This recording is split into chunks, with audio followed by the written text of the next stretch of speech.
atentos en servicio de los demás y de manera especial de Colombia. Puede redimir parte de su pena, pero al mismo tiempo capacitarse para prestar un verdadero servicio a la patria. Quisiera que todas las cárceles del país se abrieran para que sus muchachos se formaran intelectualmente. Dios mío, en tus manos colocamos este día que ya pasó y la noche que llega. A continuación, RTVC Noticias, emisión central. Este programa es para toda la familia. No contiene escenas de sexo ni violencia. Los menores deben estar en compañía de los padres o un adulto responsable. Contiene sistema closed caption. Este programa fue financiado con recursos del Ministerio de las TIC. RTVC Noticias, emisión central.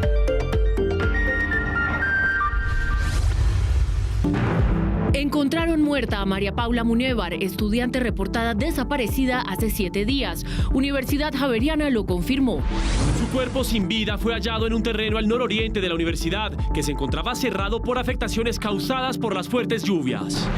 Reforma a la salud. Gobierno ganó un primer round. Propuesta de archivo fue derrotada. Las cargas están 17 a favor y 4 en contra. En la próxima citación inicia el debate de la ponencia. La pregunta es si los 17 que apoyaron se mantienen. Ministro Prada está optimista. Presidente Petro propuso ante la OEA en Washington rehacer la Carta Democrática de ese organismo y destacó la situación política de Venezuela y Perú.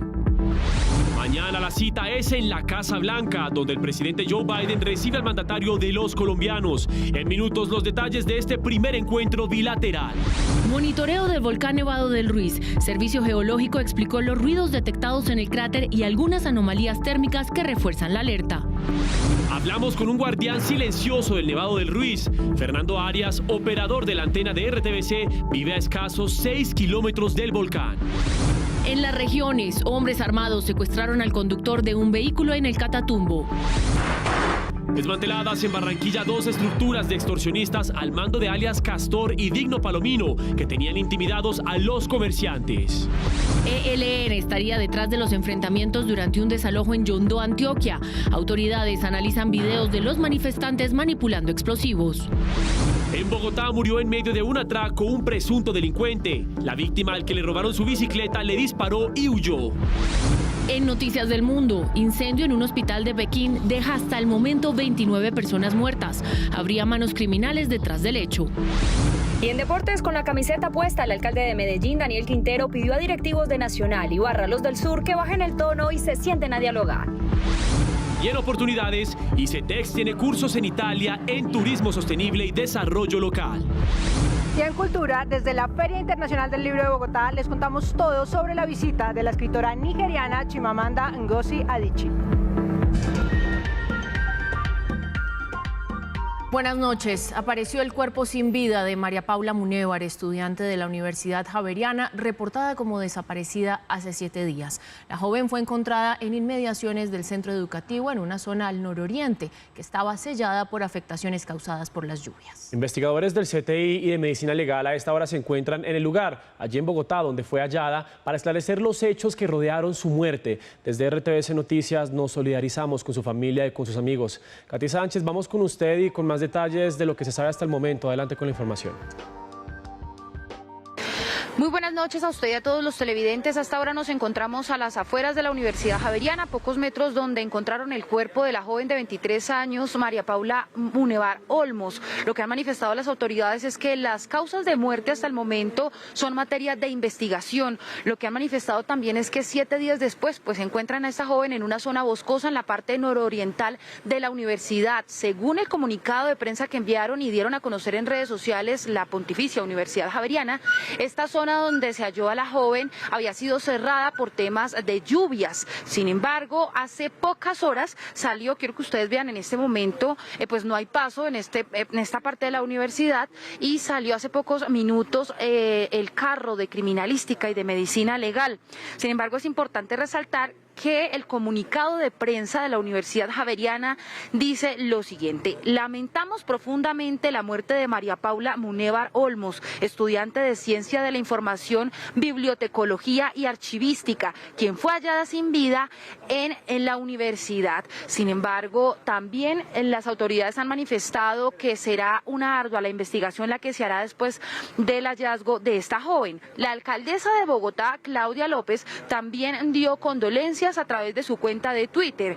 Escribió lo siguiente: con profundo dolor y tristeza recibimos la información de Universidad Javeriana del hallazgo sin vida de María Paula Munevar dentro de la universidad. A sus padres y amigos, mis profundas condolencias. Es importante también resaltar que la tarjeta de ingreso es registrada aquí en la universidad cuando Paula ingresa, pero no cuando ella sale. Por eso los cuerpos o los organismos del CTI lo que hacen es pedir a la universidad las cámaras de seguridad para poder verificar si ella finalmente sí salió de la universidad desde el día 13 de abril. Sin embargo, esto es materia de investigación, si ella, el cuerpo sin vida, cuántos días estuvo, desde hace cuánto y por qué no habían entrado tal vez a la universidad a mirar las cámaras de seguridad antes, sino 7 días después. Sin embargo, esto es todo lo que se tiene hasta el momento. Ya los padres de familia se encuentran en este momento en sus casas esperando a que mañana Medicina Legal les pueda dar el dictamen. Gracias, Katy. Es que hace exactamente 24 horas hablamos con la madre de María Paula, quien relató las conversaciones que tuvo con su hija minutos antes de su desaparición. Desde el pasado 13 de abril, los familiares de María Paula Munevar perdieron comunicación con la joven. Ella habría salido a realizar una diligencia en el oriente de Bogotá. El jueves en la tarde ella me llamó y me dijo que la tarjeta no le había servido y que había llamado al banco, pero que le habían dicho que se tenía que acercar. Al parecer, la joven buscaba una sede de su banco mientras continuaba en comunicación con su mamá. Ella me dijo, pero no encuentro por aquí. Yo oía que ella decía, ¿dónde queda un Bancolombia? ¿Dónde queda un Bancolombia? Una vez terminada la diligencia, se volvió a comunicar con su mamá y le dijo que estaba perdida. Yo la llamé 2 veces y me dijo, ay, estoy tan desubicada. Yo le dije, no, ¿por qué desubicada?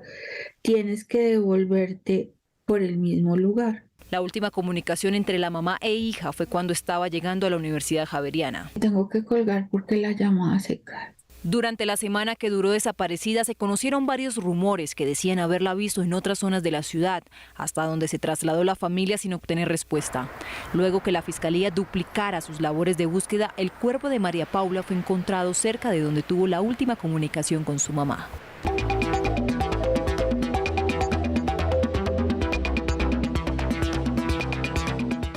La reforma a la salud superó su primera prueba en la Comisión Séptima de la Cámara de Representantes. Fue derrotada la propuesta de archivo de la iniciativa y el gobierno busca consolidar acuerdos políticos que permitan su aprobación. Juan Carlos González, ¿qué viene ahora para este proyecto? Compañeros televidentes, muy buenas noches. Pues luego del traspié sufrido la noche anterior, a la tarde de ayer, cuando por 3 recusaciones que fueron radicadas en la Comisión Séptima de la Cámara no se pudo adelantar el debate de la reforma a la salud, pues hoy, en horas de la tarde, pues se pudo dar esta discusión. Por fin, luego de dar, obviamente, el conteo final, pues se votó la ponencia negativa, que tuvo una votación abrumadora a favor para hundirla, esta ponencia que fue radicada por el Partido Cambio Radical y por el Partido Centro Democrático. La determinación ahora es seguir con la ponencia positiva que fue radicada por el Gobierno Nacional, que debe tener todas las proposiciones radicadas por los partidos conservador y también el partido de la U. Las cuentas de la votación para la reforma a la salud en la Comisión Séptima por ahora pintan un panorama de respaldo al gobierno. En el debate de esta tarde, los partidos por primera vez sacaron sus cartas. La votación fue 17 apoyos frente a 4 en contra. Sin embargo, lo que estaba en juego hoy fue apenas la propuesta de archivo impulsada por el Centro Democrático y Cambio Radical. La mera reforma a la salud le va a cambiar la salud entera a los colombianos. Creo que está siendo muy ingenuo y usted lo sabe, ministra. De ninguna manera esta reforma desfinancia la mediana y alta complejidad. Todo lo contrario. En todo caso, es un round definitivo a favor de los que apoyan la propuesta. Durante toda la sesión, los ministros Alfonso Prada y Carolina Corcho de Salud y el Interior, respectivamente, estuvieron atentos a la discusión. Con el ritmo que ha comenzado hoy, que ya se ha archivado la ponencia negativa, es decir, que reforma va a haber, comenzaremos a revisar el articulado seguramente la semana entrante ya con mucha más profundidad. El camino hasta ahora comienza. La siguiente citación para analizar la ponencia positiva, es decir, el texto del gobierno con los cambios de las proposiciones. En esas votaciones se verá si la carga sigue siendo 17 a favor y 4 en contra. El ministro del Interior, Alfonso Prada, quien estuvo en todo el debate de la Comisión Séptima de la Cámara de la Reforma a la Salud, también se refirió sobre la presencia de la primera dama, Verónica Alcocer, el día de ayer, quien estuvo visitando, según el ministro, a todos los ponentes y obviamente al presidente de la Comisión Séptima, Ahmed Escaf, y también al ministro del Interior, Alfonso Prada, a una visita protocolaria. Según indicó, la ministra quería conocer de primera mano cómo era el trámite de la reforma a la salud y cómo era el proceso. Así lo indicó el ministro. La primera dama me escribió a mí y me dice, acabo de ver por televisión el debate completo. Quisiera entender mejor un poco cómo es la operación del trabajo del Congreso. Le dije, pues estamos aquí reunidos y vamos a trabajar un poco más con los ponentes, con la ministra de Salud, estaba nuestra ministra delegataria con nosotros y le dije, bueno, nosotros estamos aquí. Pues finalmente ella se vino, nos saludó, estuvo media hora y se fue, eso fue todo. El presidente Gustavo Petro también ya habló sobre la reforma a la salud en sus redes sociales. Se mostró obviamente complacido por la votación. Según indicó el propio mandatario, abro comillas, agradezco profundamente a la Comisión Séptima de la Cámara de Representantes que haya rechazado la ponencia de archivo de la reforma a la salud. 17 votos por 4 a favor, excelente. También indicó que todos tengan un buen 19 de abril y esa fue la reacción que tuvo el mandatario luego de el hundimiento de la ponencia negativa en la Comisión Séptima de la Cámara. Desde el Congreso de la República, Juan Carlos González, RTVC Noticias, conectados 24/7.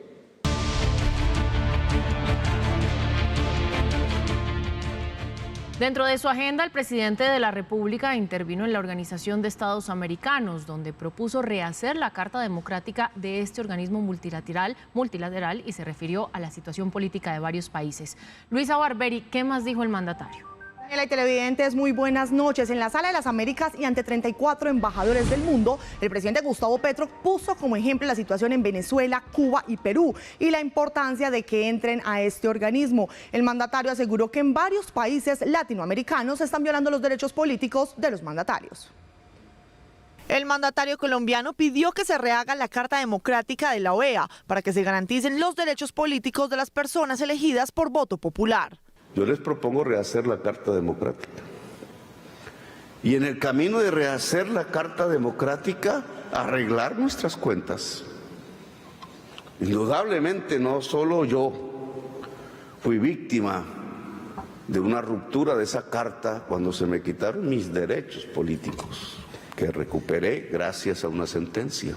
El presidente además aseguró que está luchando para que Venezuela reingrese al sistema interamericano y que debería hablarse también con Cuba. El mandatario volvió a insistir en la situación de Pedro Castillo en Perú. Pero no miramos Perú entonces. ¿No hay allí un presidente preso sin sentencia judicial, sin sus derechos políticos? Es decir, en contravía de la Carta Democrática. El jefe de Estado en su intervención también indicó que derechos como el de la mujer y la igualdad de género deben ser incluidos en la Carta, así como los del medio ambiente y de los pueblos indígenas. Luisa, vuelvo con usted y bueno, mañana el presidente finaliza su agenda por Estados Unidos con un encuentro de alto nivel con Joe Biden en la Casa Blanca. Cuéntenos qué detalles se conocen de esta importante reunión. Mateo y televidentes, de acuerdo a fuentes de alto gobierno, la reunión será a las 2 de la tarde hora Washington en el Salón Oval de la Casa Blanca. Primero se tiene previsto un encuentro privado entre ambos mandatarios y posteriormente se extenderá la reunión con miembros de ambos gabinetes. Al finalizar se tiene prevista una declaración conjunta de los jefes de Estado. Luego de un poco más de 8 meses desde su posesión como jefe de Estado, el presidente Gustavo Petro sostendrá uno de los más importantes encuentros de su agenda internacional. Este jueves 20 de abril se reunirá en Washington con Joe Biden, mandatario de Estados Unidos, uno de los principales aliados estratégicos de Colombia en el continente. Algunos de los temas claves entre los dos países serán la migración, el cambio climático, la protección de la biodiversidad, la transición energética, el trabajo por la paz en Colombia, la política antidrogas, el comercio y también hablarán sobre la posibilidad de un levantamiento de las sanciones a Venezuela. Según fuentes de alto gobierno, los presidentes primero tendrán un encuentro privado en el Salón Oval de la Casa Blanca y luego uno ampliado con miembros de ambos gabinetes. Se tiene prevista una declaración conjunta. Finalizando la tarde, el presidente Gustavo Petro se reunió con algunos congresistas de la Asamblea de Partidos de los Estados Unidos, con quienes habló sobre la reforma a la salud, reforma agraria y sobre la importancia de medir la eficiencia del dinero que llega de Estados Unidos a Colombia. Por el momento es toda la información. Regreso con ustedes, Luisa Barberi, RTVC Noticias, conectados 24/7. Luisa, muchísimas gracias. Y el 100% de los municipios en Colombia tienen algún grado de riesgo por el cambio climático, según las autoridades ambientales del país. Ese es el tema de nuestro informe especial de mañana. Un equipo de RTVC Noticias se desplazó a diferentes zonas de Cundinamarca, uno de los departamentos que más sufre por la falta de agua. La invitación es a verlo mañana en la emisión central a las 7 de la noche. ¿Qué le pasa a esta quebrada con un intenso verano? Se seca. Prácticamente aquí no baja nada, baja un milito. Tenemos persistentemente los mismos más de 300 municipios afectados cuando hay sequía y los mismos más de 800 municipios afectados en accesibilidad al agua y en desastres naturales cuando tenemos invierno. Los problemas mayores de Colombia en cuanto al cambio climático, la deforestación y la contaminación de sus recursos hídricos. Y es que los recientes estudios sobre bosques en Colombia son desalentadores. Mire, los resultados del mapa de vegetación que acabamos de concluir son para sentarse a llorar. En las últimas 2 décadas se han deforestado más de 3 millones de hectáreas según el IDEAM. El cambio climático ya es una realidad y Colombia busca adaptarse y mitigar estos efectos. Este es el Banco Municipal de Agua, la obra con la que Nocaima en Cundinamarca espera mitigar los efectos del cambio climático. Este tubo es el que va a recibir el agua de una quebrada que nace en esas montañas y que esperan además beneficiar a miles de personas, especialmente en época de sequía.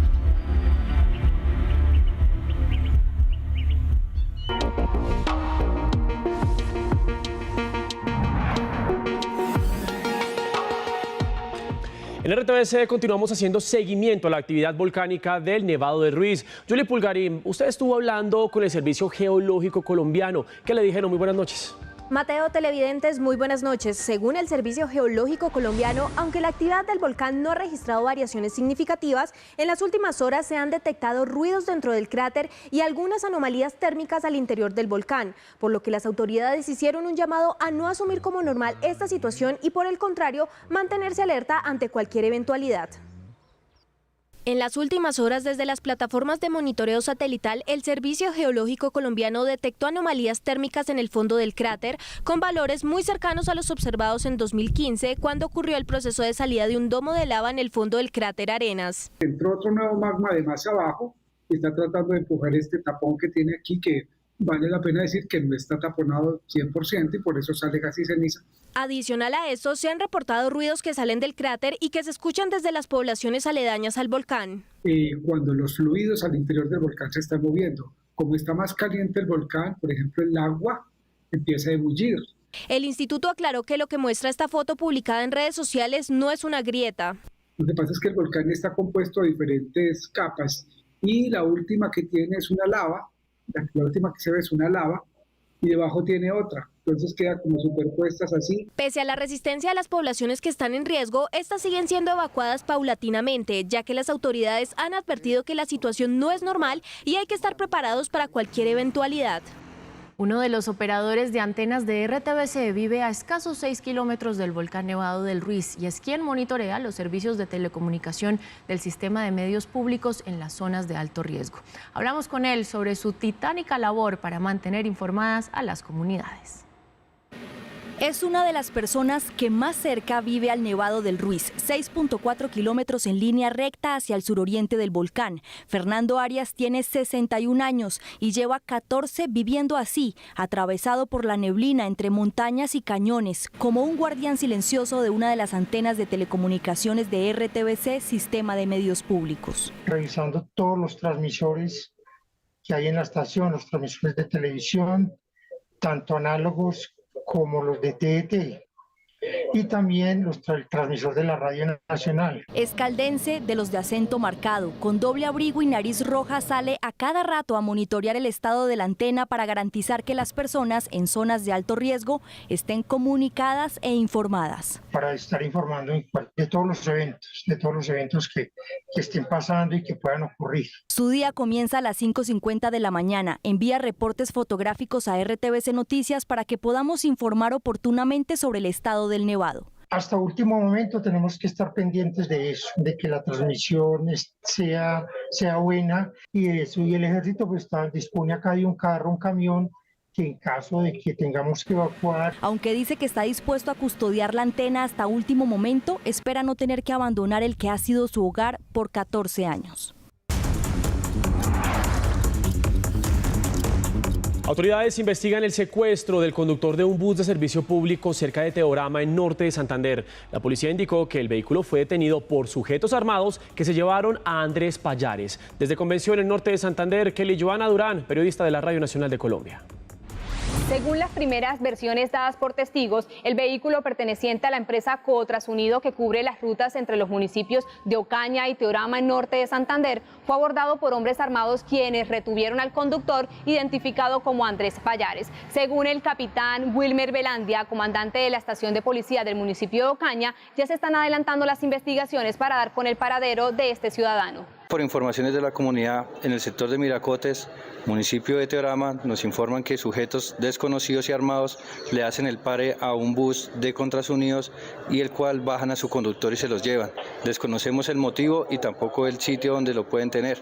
Estamos en una línea de investigación y coordinación con Ejército para llegar al lugar de los hechos y establecer el posible sitio donde está el ciudadano.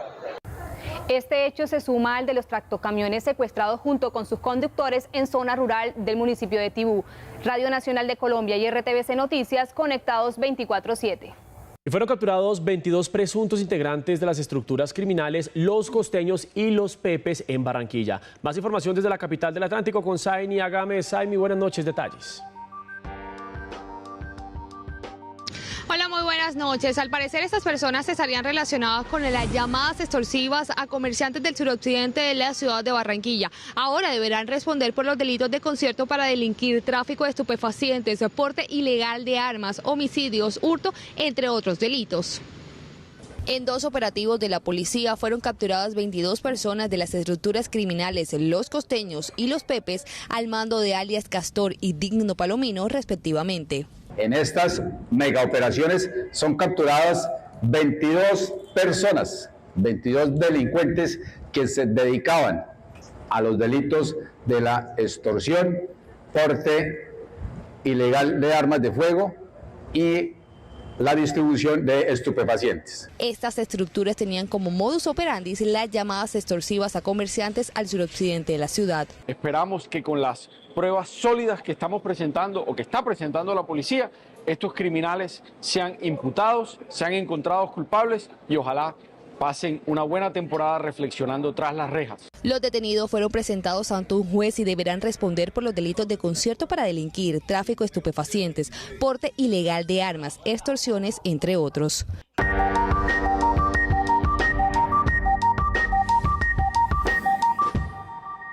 Policías heridos en los disturbios en Yondó, Antioquia, relataron cómo fueron atacados con granadas. Uno de ellos se encuentra bajo pronóstico reservado. Con la información, Joana Niño desde Bucaramanga. Adelante.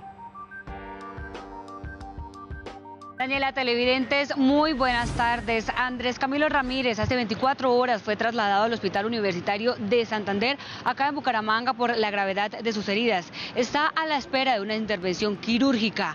Los uniformados relataron momentos de angustia que vivieron cuando la comunidad los estaba agrediendo con bombas Molotov, pero también con granadas de alto impacto. Las detonaciones de granada de fragmentación dejaron 7 uniformados heridos. Perdí el conocimiento, yo me acuerdo fue cuando ya estaba en el hospital de Yondó, porque no sentía las piernas. Muchos intentaron buscar refugio detrás de la tanqueta, sin embargo, una segunda detonación los alcanzó. Cuando estábamos ahí esperando la orden para que ya pueda retroceder y hacer la maniobra, pues ya fue cuando escuché la explosión, la granada. Ya caí al piso, ya perdí la noción porque caí al piso. El patrullero Andrés Camilo Ramírez fue quien recibió el impacto de la onda expansiva y sufrió heridas en su tórax y rostro. Según el parte médico, tiene comprometido el 90% de uno de sus ojos por causa de las esquirlas que lo alcanzaron. Detrás del ataque a los policías en Yondó, Antioquia, estaría el ELN, según las primeras investigaciones de la policía. El director encargado de la institución indicó que el modus operandi de un frente de esa organización es acorde con el que encontraron en este caso. Desde Medellín, Ismael Tobón con la información. Ismael, muy buenas noches. Mateo, muy buenas noches. Pues al parecer no es la primera confrontación que ocurre justamente en esta zona de propiedad de la empresa colombiana Ecopetrol en el municipio de Yondó, en el Magdalena Medio antioqueño. Por ese es el indicio que empiezan a manejar las autoridades de que al parecer detrás de estas confrontaciones y hechos violentos estarían integrantes del Ejército de Liberación Nacional ELN. Todas las imágenes están siendo en este momento usadas por parte de la Fiscalía para iniciar con el proceso de investigación y así poder identificar a los presuntos responsables. Estos videos serían pieza fundamental para las autoridades en el proceso de identificación de los encapuchados que atacaron con explosivos a un grupo de uniformados de la policía en Yondó, Antioquia. Investigan si detrás de los hechos estaría el ELN.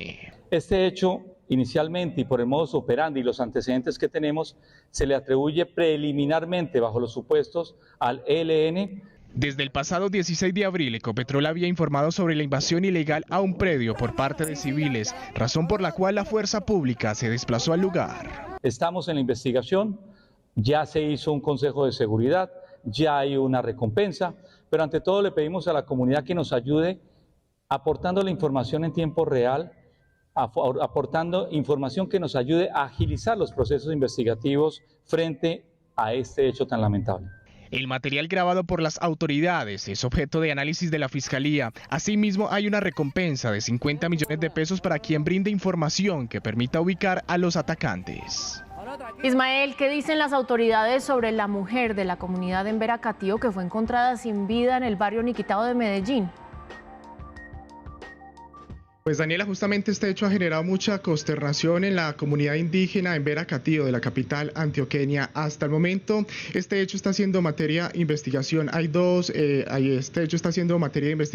hipótesis que toman mayor fuerza. La primera, al parecer el hecho ocurrió y la mujer al parecer se habría quitado la vida, pero no descartan que haya también sido un hecho de homicidio, por lo que en las próximas horas se van a conocer las razones por las cuales esta mujer fue encontrada en los alrededores de un inquilinato del barrio Niquitao, esto en el centro de la capital antioqueña. Por supuesto, estaremos ampliando al desarrollo de esta importante información desde la capital antioqueña. Ismael Tobón, RTVC Noticias Conectados 24/7. Ismael, por sus reportes, muchísimas gracias. Continuamos y por otra parte, las comunidades indígenas del Cauca alertaron por los asesinatos de líderes de su comunidad en los últimos días. La información la tiene Rubén Darío Zúñiga, periodista de la Radio Nacional.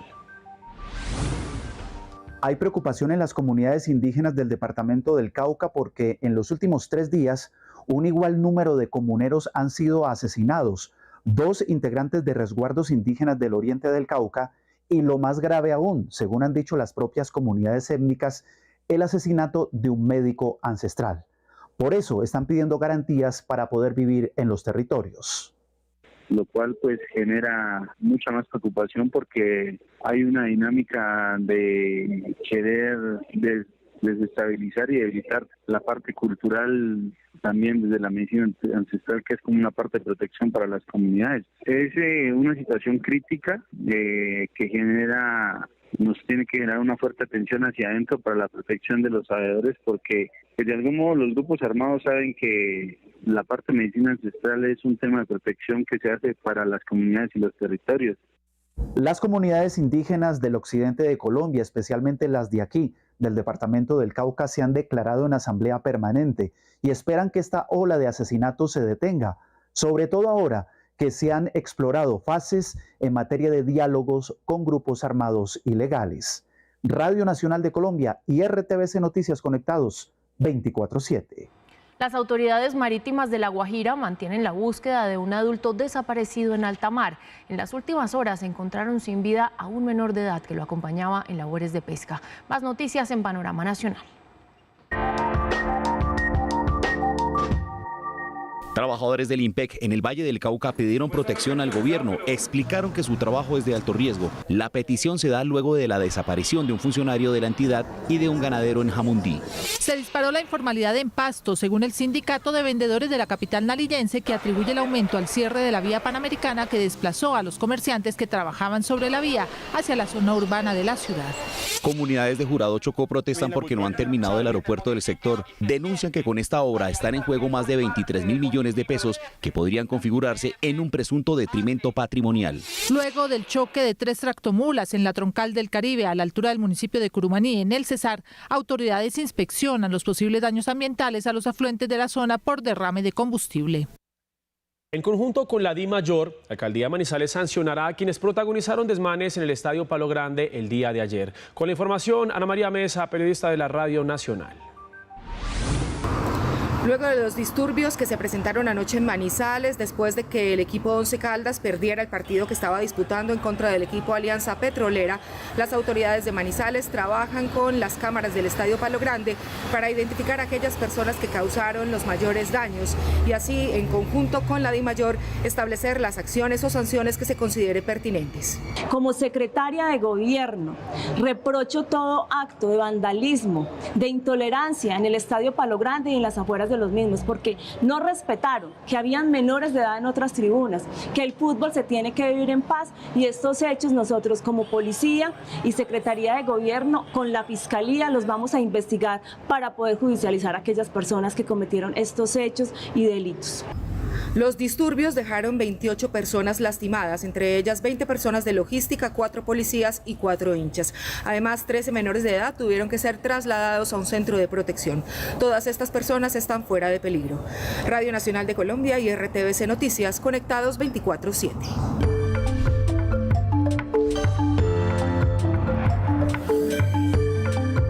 La Contraloría advirtió que 45.000 estudiantes en Buenaventura están sin recibir el PAE. Un equipo del Gobierno Nacional, a través de la Unidad de Alimentos Aprender, se desplazó hasta la zona para hacer seguimiento y buscar alternativas. Dentro del seguimiento que realiza la Contraloría General al programa de alimentación escolar en Buenaventura, encontró que hay 45.000 estudiantes que no han recibido la primera ración en lo que va de este año. Desde las competencias preventivas de la Contraloría, hacemos un llamado a las entidades territoriales certificadas para que cumplan con los lineamientos establecidos para la prestación del programa de alimentación escolar.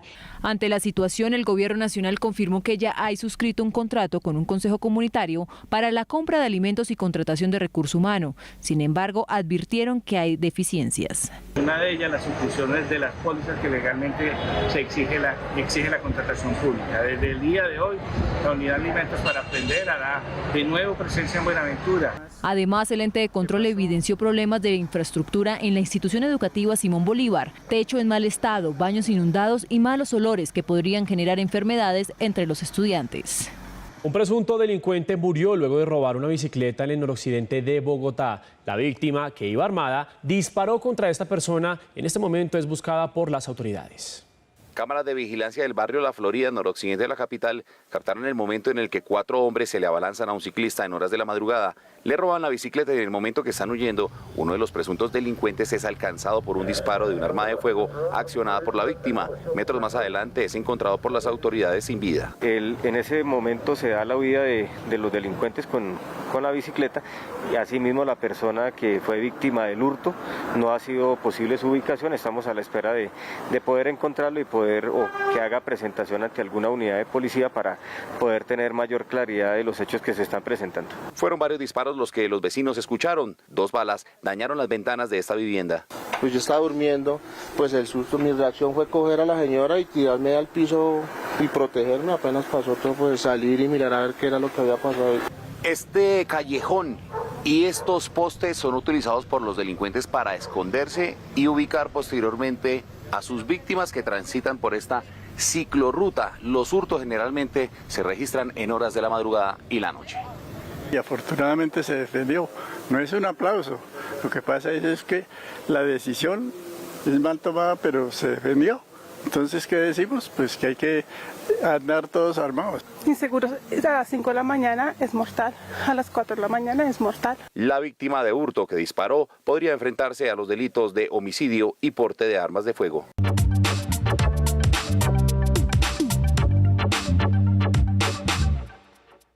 El Instituto Colombiano Agropecuario ICA junto al Instituto Nacional de Salud trabajan de manera conjunta para frenar los casos de gripe aviar en el país. Aunque se han identificado cerca de 50 focos de la enfermedad, la mayoría de los casos ya fueron erradicados.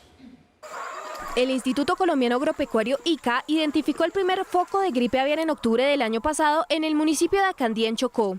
A la fecha ya son 49 focos detectados en los departamentos de Bolívar, Magdalena, Córdoba, Sucre, Nariño y Cauca. De esos 49 focos, 47 se presentaron sobre aves de traspatio y 2 focos se presentaron sobre aves silvestres. Ninguno a la fecha se ha presentado sobre avicultura comercial. Las autoridades sanitarias ya erradicaron 47 de estos focos y los 2 restantes presentes en aves silvestres en la isla Gorgona se encuentran en observación. Aclararon que la enfermedad no se adquiere por consumir pollo ni se transmite de persona a persona. Tenemos vigilancia epidemiológica activa y verificación de indicadores de laboratorios especializados que nos dan cuenta que no existe evidencia del virus de la influenza aviar H5N1 en UMACH. Las entidades han fortalecido medidas de verificación en las granjas avícolas bioseguras en más de 15.000 predios en el país y vigilancia sobre 375.000 aves, entre otras medidas. Último minuto, RTVC Noticias. Una estampida ocurrida en la capital de Yemen cuando se repartía dinero deja hasta el momento 79 muertos y 110 heridos. Así lo confirman altos cargos de los hutíes, el grupo rebelde que controla parte del país. Los fallecidos y heridos fueron trasladados a hospitales cercanos y los responsables de la repartición benéfica fueron puestos bajo custodia policial. Así lo informó el Ministerio del Interior en un comunicado. Y un grave incendio en un hospital en Pekín dejó al menos 29 muertos. 12 personas han sido detenidas mientras las autoridades adelantan las investigaciones del caso. En medio de la angustia, pacientes y trabajadores decidieron lanzarse por las ventanas del hospital Changfeng mientras avanzaban las llamas. 29 personas murieron y al menos 39 resultaron heridas, de las cuales 3 se encuentran en estado crítico y 18 graves. Ante los hechos, 12 personas han sido detenidas por su supuesta responsabilidad en el incendio. Entre ellas el director y subdirector y el jefe del Departamento de Asuntos Generales del Hospital Changfeng de Pekín, así como el responsable de la empresa constructora y el personal de la obra, son sospechosos de accidentes de gran responsabilidad. Las primeras investigaciones de las autoridades apuntan a que el fuego fue producto de unas obras de remodelaciones en el hospital. Según una investigación preliminar, el accidente fue causado por chispas de fuego generadas durante una remodelación del departamento de hospitalización. 26 de las víctimas eran pacientes y 2 trabajaban en el hospital. La otra era familiar de un interno. Media hora después de iniciado, los bomberos controlaron el incendio. Los equipos de socorro evacuaron a más de 70 pacientes. India desplazará este año a China como el país con mayor población en el mundo, advierte Naciones Unidas, lo que a ese país le plantea desafíos a causa de su infraestructura deficiente y también de un alto índice de desempleo, particularmente en la población joven. Camila Bradford, usted tiene más detalles. Buenas noches. Buenas noches. India aún no es nombrado el país más poblado del mundo y gigantes tecnológicos como Apple y otras empresas la tienen en la mira como su potencial centro de fabricación. Y esto ocurre porque ven como atractiva su mano de obra a medida que trasladan sus fábricas fuera de China, donde esa población envejece. Y el éxito poblacional del que India podrá sacar mucho provecho se debe a 3 factores a saber. Población mucho más joven, una tasa de fertilidad muy alta y a la disminución en los últimos 30 años de la mortalidad infantil. Lo que es un hecho es que como raza humana cada vez somos más. Una pandemia planetaria, guerras, inclemencias del clima consiguen disminuir el ritmo, pero jamás detener el creciente número de humanos en el globo. La cuestión es más de distribución y tan solo 90 días restan para un importante relevo. India, según la más reciente proyección y métricas de Naciones Unidas, está a punto de acumular tantos nacimientos que no solo supere 1.429 millones de habitantes a mediados de 2023, sino que relegará a China como la nación más poblada del mundo. ¿Por qué quieres esterilizarte? Ya no quiero tener hijos. A esto podría deberse el fenómeno de superpoblación indio, a la no funcionalidad de sus medidas de esterilización o planificación familiar que hoy podrían jugar a su favor, pues representa mucho en el orden de cosas global. India tendrá nada menos que el número más elevado del mundo de población joven. 254 millones de sus habitantes tienen entre 15 y 24 años, garantía segura de crecimiento económico a futuro, contrario a su vecino del norte. China, pionera en los 80s de la política del hijo único para asentar un control poblacional, el que ahora juega en su contra, pues lucha con una población en envejecimiento, demografía estancada, menos mano de obra y que lo podría llevar a ser el gigante, ya no tan gigante, de Asia.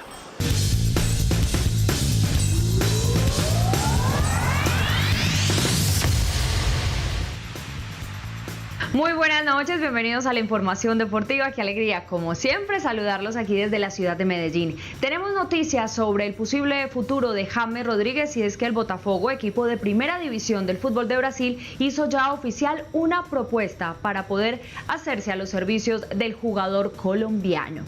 Pues bueno, John Textor, accionista mayoritario del cuadro de Río de Janeiro, dijo en una entrevista que en 2022 intentaron traer al 10 de la tricolor, pero que fue imposible. Sin embargo, siendo este un sueño de Textor, ya hay una propuesta en temas económicos, es decir, ya hay una propuesta salarial que además incluiría bonificaciones por objetivos y rendimiento deportivo. ¿Será James el fichaje estrella del fútbol de Brasil, del Brasileirao? ¿Ustedes qué piensan?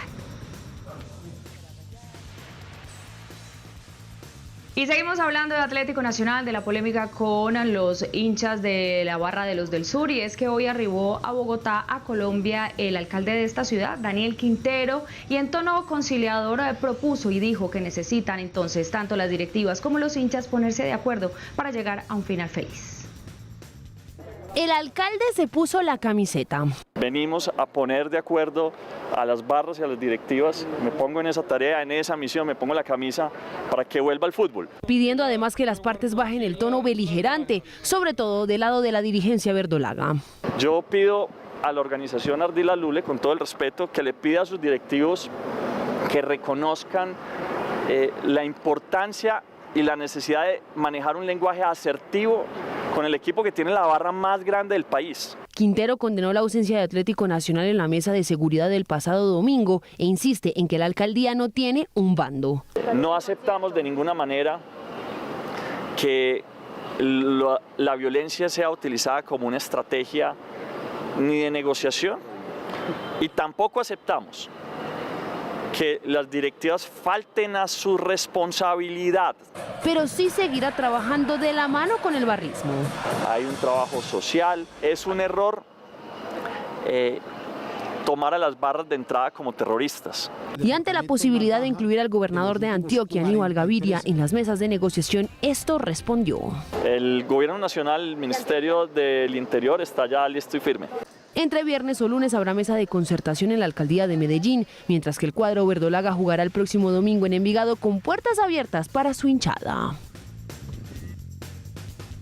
Y ahora hablamos de Independiente Medellín, que visitó a Nacional de Uruguay en Montevideo en otro de los partidos por esta Copa Libertadores, y le pasó lo mismo que al Pereira ante Boca Juniors, porque se dejó escapar ese punto. El empate para el equipo poderoso gracias a Luciano Pons.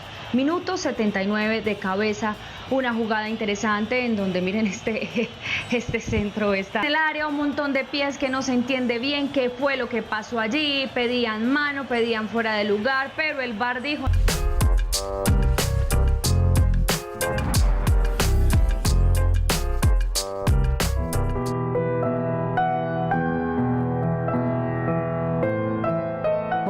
estás haciendo flan. Oigan a esta, es que flan, no, que no la vayan a escuchar los venezolanos. ¿Por qué? ¿Qué dije acaso? Pues que esto era un flan.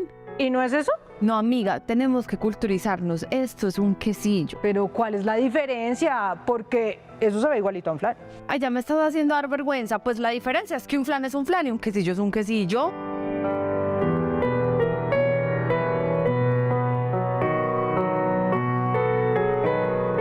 Vea pues, le voy a explicar, pero me hace el favor y toma nota, no sea que luego me haga quedar mal por ahí en la calle usted. A ver, ya estoy lista. Usted agarra un molde y lo cubre de caramelo. Igual que el flan. Luego lo rellena con una mezcla de huevos y lácteos. Igual que el flan. Lo perfuma con un poquito de extracto de vainilla con licor y lo cocina al baño María. Igual que el flan. Que no, belleza, que no. Es que el quesillo es el quesillo y el flan es el flan. Porque el quesillo se hace con leche condensada y el flan se puede hacer con leche normal o con leche condensada. ¿Y uno cómo sabe si es un quesillo o un flan con leche condensada? Pues porque el quesillo es el quesillo y el flan es el flan.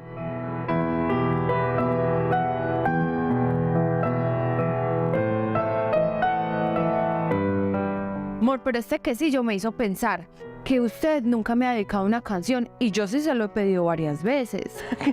El quesillo, no flan, ¿la hizo pensar en eso?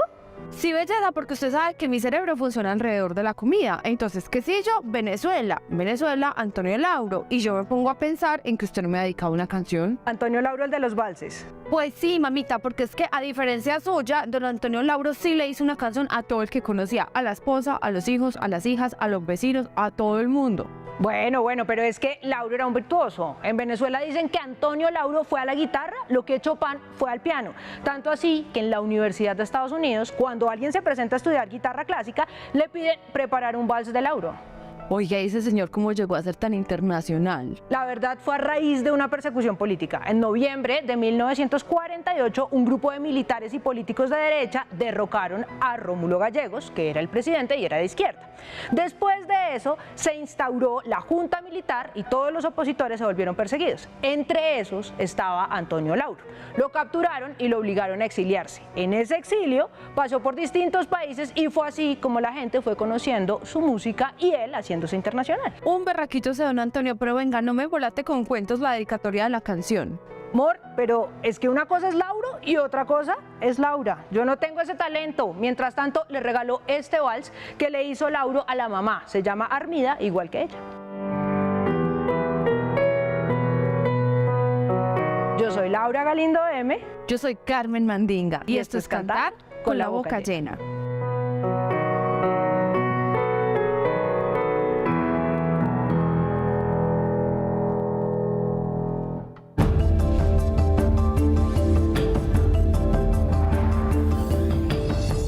Según la encuesta de opinión financiera de Fedesarrollo, se espera que el Banco de la República no continúe incrementando la tasa de interés en la junta directiva que se desarrollará a finales de abril.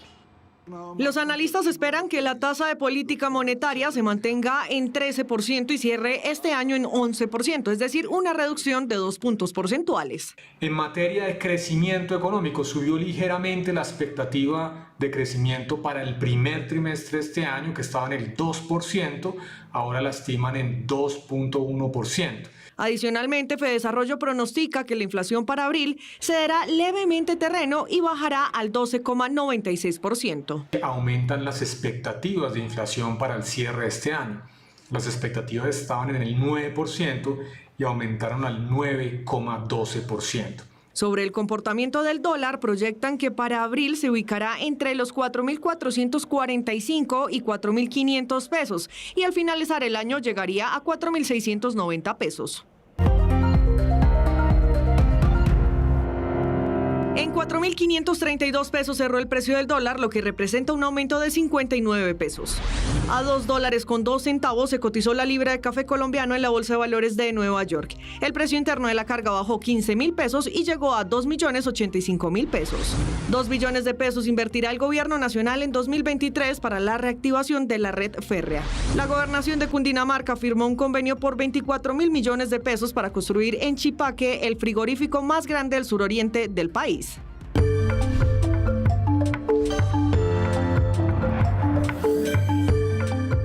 Aplazaron por segunda vez la imputación de cargos contra la excongresista Aida Merlano por agenda de la Judicatura. En los próximos días se conocerá la nueva fecha. Más hechos del día en un minuto.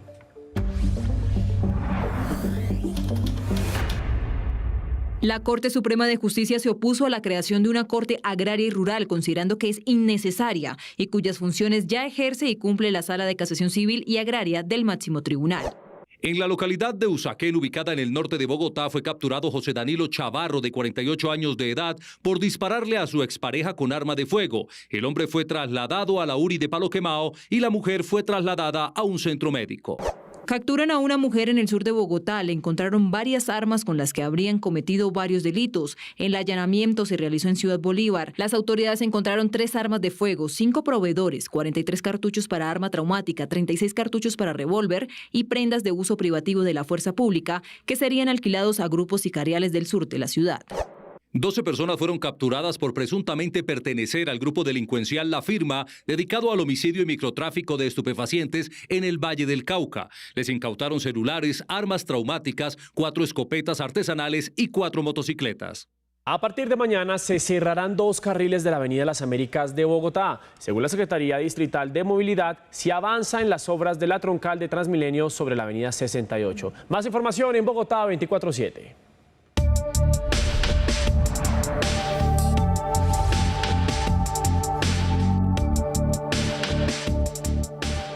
El gobierno distrital lanzó la ruta Bogotá Alto Impacto, estrategia dirigida a las medianas y pequeñas empresas que fortalecerá el ecosistema de emprendimiento e innovación con la consolidación de capacidades organizacionales, la cofinanciación de planes y la conexión con mercados internacionales. En los centros de inclusión digital, la Secretaría Distrital de la Mujer abrió inscripciones para las mujeres interesadas en adelantar cursos en Derechos de las Mujeres y Herramientas TIC, Habilidades Digitales para la Autonomía de las Mujeres, Educación Financiera e Informática, en convenio con el SENA, entre otros. La cifra del día son los resultados operacionales para la seguridad en la ciudad. 182 capturados por homicidio, 700 armas de fuego y fogueo incautadas, 53.000 armas cortopunzantes incautadas.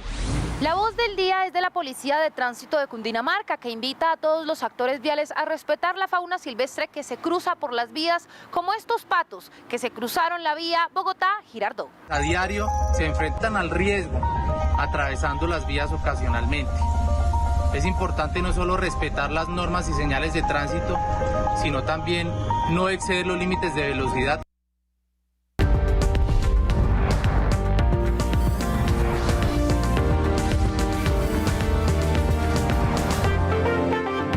Los fuertes enfrentamientos en Jartum, capital de Sudán, y en otras partes de ese país dejan más de 270 civiles muertos, según un balance provisional establecido por la Organización Mundial de la Salud en colaboración con 15 embajadas occidentales. Dar un vistazo a África es encontrarse con un panorama así. Allá, un país petrolero, con oro en sus tierras y todo el potencial para ser próspero, está en pausa. Sudán está viviendo un paréntesis de violencia, ilustrando cómo se ve cuando 2 personas, pero unas muy poderosas, dejan de entenderse, y si cada uno tiene fuertes milicias a su orden y descartan a su criterio la democracia para toda una nación. Los sudaneses acumulan sus más recientes horas así, volviendo el interior de sus casas el lugar más seguro para preservar la vida, despoblando cada calle y cada ciudad. Algunos ya cruzaron fronteras de países vecinos. Estamos en proceso de recibirlos y tomando todas las medidas necesarias para que estén debidamente alojados. Urbes que ahora son escenario de combates de los efectivos comandados por el jefe del ejército y su ahora enemigo jefe paramilitar. Pero también con estos actos de valentía, haciendo filas frente a tiendas, exponiéndose en cualquier parte, esquivando incluso las muertes que se acumulan en las esquinas para comer. 24 horas después del alto al fuego que nunca se dio y otro más que no prosperó y por el que los bandos mutuamente se acusan de no respetar, las explosiones sacuden todavía principalmente la capital. Y ellos, la gente, sigue a merced de cada vez menos recursos, menos medicinas y sin más remedio que huir. Naciones Unidas asegura que al menos unos 67 millones de niños no fueron vacunados entre 2019 y 2021 debido a los cierres y a las interrupciones de atención médica causados por la pandemia de COVID-19. Más noticias del mundo a continuación. Durante su visita a la ciudad de Alsacia, el presidente de Francia, Emmanuel Macron, fue abucheado por la multitud que pedía su renuncia. Se trata del primer viaje del mandatario fuera de París, en donde espera defender su plan de 100 días y así superar la crisis generada por la aprobación de la reforma pensional. Ucrania confirmó la llegada del sistema antimisiles Patriot a su territorio, que fueron entregados por Alemania, Estados Unidos y Países Bajos. El Ministerio de Defensa aseguró que estos sistemas antiaéreos permitirán proteger a la población de misiles crucero y ataques de drones rusos. La Policía Nacional Anticorrupción de Venezuela detuvo al exvicepresidente ejecutivo de la estatal PDVSA, Ismael Serrano, por su presunta vinculación con la trama de corrupción en la estatal petrolera. Junto a Serrano también fueron detenidos Salem Hassoun y Leonel Azuaje. Los capturados serán presentados ante el Tribunal Especial Antiterrorismo y Corrupción. Llegamos a oportunidades y atentos porque el ICETEX tiene cursos en Italia en turismo sostenible y en desarrollo local. Aquí le contamos cómo pueden aplicar, así que como siempre, tome nota. En oportunidades de cursos en el exterior, vaya a la página web.icetex.gov.co. Seleccione la pestaña Becas, luego Becas para estudios en el exterior y Becas vigentes, donde encontrará la opción Turismo sostenible y desarrollo local en áreas rurales. Lea con atención la descripción y requisitos, como ser profesional universitario en administración, ingeniería, ciencias humanas o áreas afines, ser mayor de 21 años y menor de 65 años, tener un promedio mínimo de notas de pregrado de 3.7/5 y contar preferiblemente con mínimo un año de experiencia profesional. Atentos, la beca cubre el 100% de la matrícula y tiene una duración de 14 semanas. Y mucho ojo, tienen plazo de aplicar hasta el 10 de mayo de 2023. Y muy importante, recuerden que si quieren seguir informados 24/7, nos encuentran en todas nuestras redes sociales como RTVC Noticias.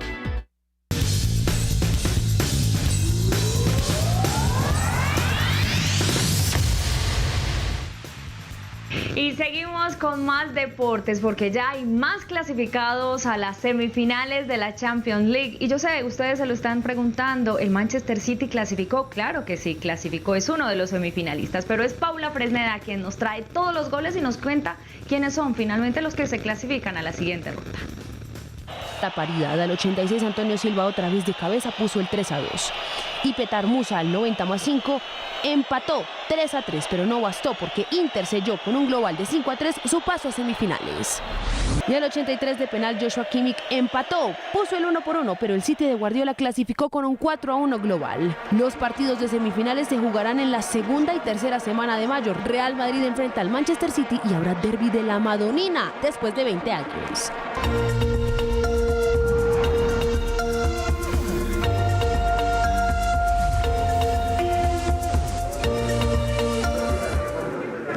Y ahora los saludo desde la Feria Internacional del Libro de Bogotá. Estoy en el stand de RTVC Noticias, así que si vienen por acá, por favor, salúdennos.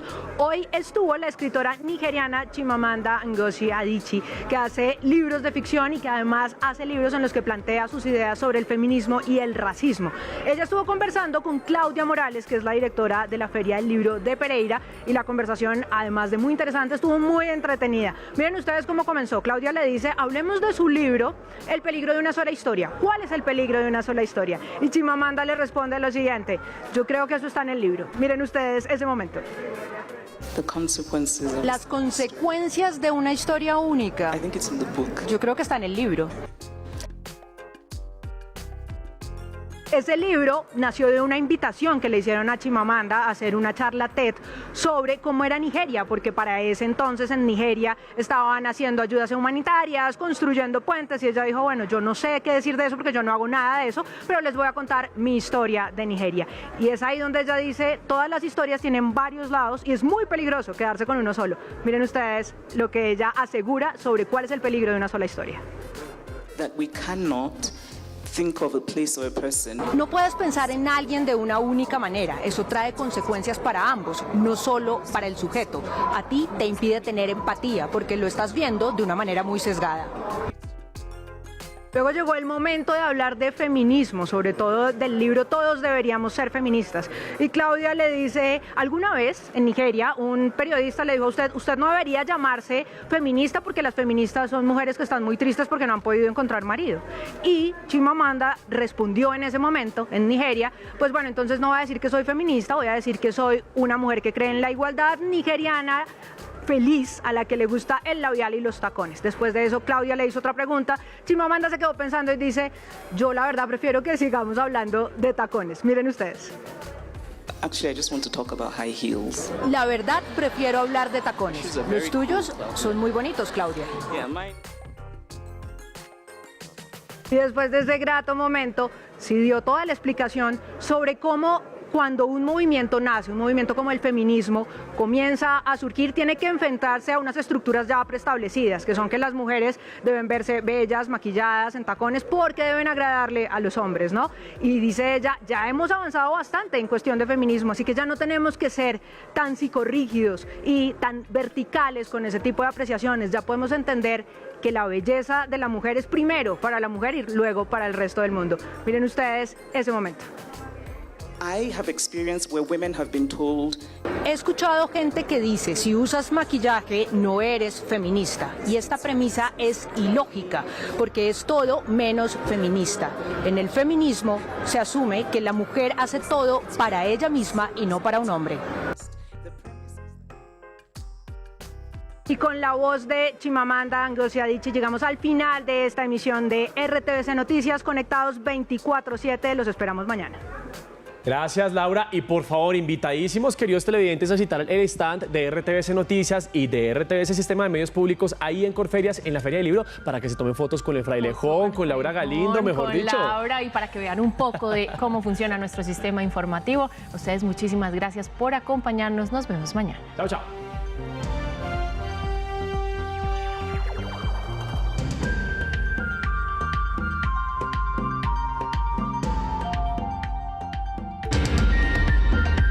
RTVC Noticias, emisión central.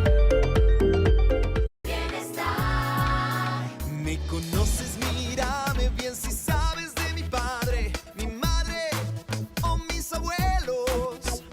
Quiero sentir la alegría. Me conoces, ven por mí. Es tiempo de encontrarnos. Dame todo tu apoyo, muéstrame el camino para ser un campeón. Me conoces, soy yo. Me conoces, ven por mí. Me conoces, mírame bien si sabes de mi padre, mi madre o mis abuelos. Quiero sentir la alegría. Me conoces, ven por mí. Es tiempo de encontrarnos. Dame todo tu apoyo, muéstrame el camino para ser un campeón. Me conoces, soy yo. Me conoces, ven por mí. Me conoces y aquí estoy. A continuación, señora y